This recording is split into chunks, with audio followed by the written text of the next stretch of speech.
আসসালামু আলাইকুম বন্ধুরা। আজকে আমরা অল্প সময়ে খুবই সহজেই কমলার খোসা দিয়ে ভীষণ উপকারী একটি সাবান তৈরি করব। আমরা সাধারণত কমলার খোসা ফেলিয়ে দিয়ে থাকি। আজ থেকে কমলার খোসা ফেলিয়ে না দিয়ে ভীষণ উপকারী একটি সাবান তৈরি করব। কারণ কমলার খোসাতে রয়েছে ভিটামিন সি, আর ভিটামিন সি আমাদের ত্বকের জন্য খুবই উপকারী। এই সাবান ত্বককে উজ্জ্বল, ফর্সা ও দাগহীন করে তোলে। চলো তাহলে দেখে নেওয়া যাক আমরা কিভাবে সাবানটি তৈরি করব। এই সাবান ইউজ করার পর প্রথমেই ত্বকটা অনেক সফট এবং উজ্জ্বল হয়ে ওঠে। প্রথমে আমরা একটি কমলা নিব, তারপর কমলার খোসাটি ভালোভাবে ছাড়িয়ে নিব।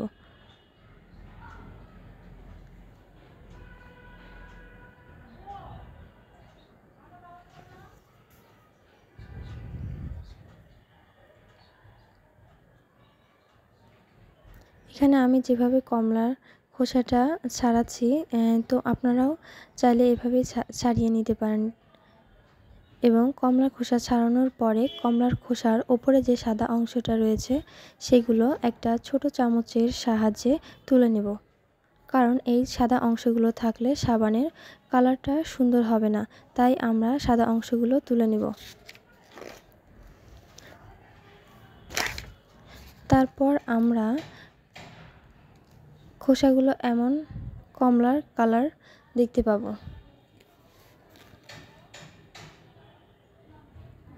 এভাবে এক একটি করে সবগুলি খোসা সাদা অংশ ছাড়িয়ে নিতে হবে এবং তারপর খোসাগুলি ছোট ছোট টুকরা করে নিব, যাতে ব্যালেন্স প্লেস করতে খুব সহজেই করা যায়।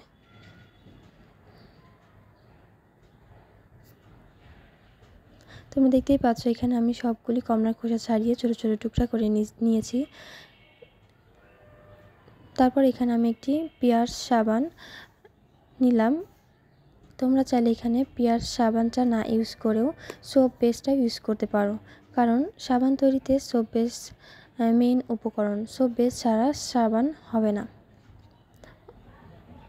অনলাইনে অর্ডার করলেই তোমরা সোপ বেসটা পেয়ে যাবে, কিংবা তোমরা চাইলে পিয়াজ সোপটা ইউজ করতে পারো। আমি এখানে পিয়াজ সোপটা অর্ধেকটা ইউজ করলাম এবং পিয়াজ সোপগুলিভাবে ছোটো ছোটো টুকরো করে কেটে নিলাম, যাতে করে এটা গলিয়ে নিতে খুব সহজ হয়।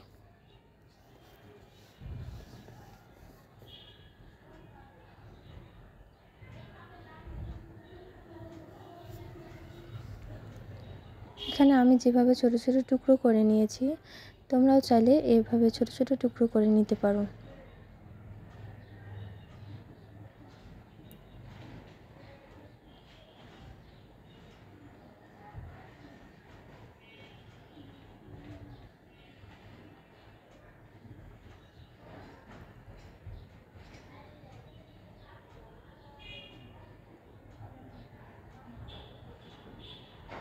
এখন দেখতেই পাচ্ছ আমার পিয়াজ সোপগুলো অনেক ছোট ছোট করে কেটে নেওয়া হয়ে গেছে এবং আমি সবগুলি এখন একটি বাটিতে তুলিয়ে নিব।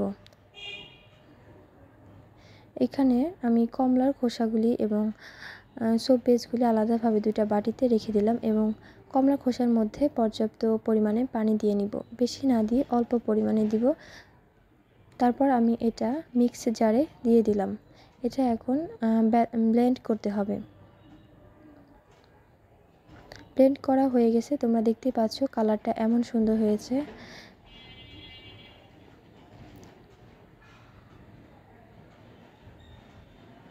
তারপর আমি একটি প্যানে পানি বসিয়ে দিব পর্যাপ্ত পরিমাণে। তারপর আমরা পানির উপরে একটি স্টিলের বাটি বসিয়ে দিলাম। তোমরা চাইলে এখানে কাচের বাটিটি ইউজ করতে পারো। যদি কাচের বাটি ইউজ করো তাহলে ঠান্ডা অবস্থাতে কাচের বাটিটি বসিয়ে দিবা, নতুবা কাচের বাটিটি ফেটে যেতে পারে। তারপর আমি স্টিলের বাটিতে সোপ বেসগুলি দিয়ে দিব এবং ধীরে ধীরে নাড়তে থাকবো। সোপ বেসগুলি যখন গলে যাবে ধীরে ধীরে, তখন এর মধ্যে পেস্ট করে রাখা কমলার খোসাগুলো দিয়ে দিব এবং নাড়তে থাকবো।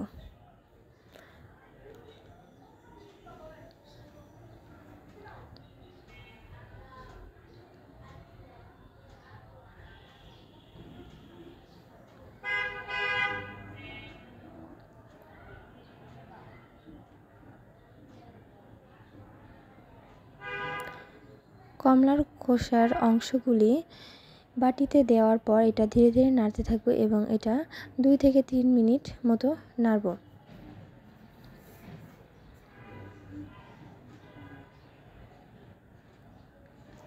তারপর তোমরা দেখতেই পাচ্ছ এমন সুন্দর একটা মিক্স হয়ে যাবে এবং যখন মিক্সটি সম্পূর্ণ মিশ্রিত হয়ে যাবে তখন এটা আমরা নিচে নামিয়ে রাখব। তারপর তোমরা এই মিশ্রণটি ঢালার জন্য একটি সিলিকনের মোল্ড ব্যবহার করতে পারো। এখানে আমি ঘরে থাকা কিছু বাটিতে সাবানটি ঢেলে দিচ্ছি। তোমরা চাইলে এখানে কাচের বাটি কিংবা স্টিলের বাটিটাও ইউজ করতে পারো।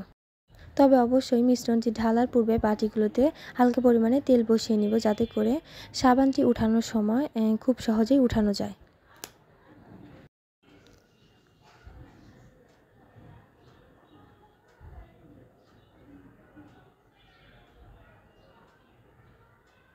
মিশ্রণটি বাটিগুলোতে ঢালার পরে 2 ঘন্টা রেখে দিব। 2 ঘন্টা রেখে দেওয়ার পর আমি ফিরে এলাম। এই দেখেন এই সাবানগুলি কত সুন্দর হয়ে তৈরি হয়েছে।